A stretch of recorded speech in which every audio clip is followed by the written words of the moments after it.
Hello, this is Giovanni with Max Life Sewer Cleaning Tools, and if you have a sewer jetting combination truck, I highly recommend one of these, as you can hook it up to your tube connection style and then clamp it to your tube, which could be either 6-inch or 8-inch. We have different various types of flange heads.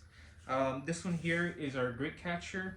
We have them available from 6-inch all the way to up to 24-inch, and if you need larger sizes, we're able to customize it for your needs. The nice thing about our baskets, they're 1/2 inch undersized. You have your standard stop rod to prevent it from going inside the pipeline. And this one, since it's a grit catcher, you have the half moon design, which holds on to that small particles that you'll find in the sewer pipe. It could be anything from sand, dirt, rocks, roots, and it'll hold it right here.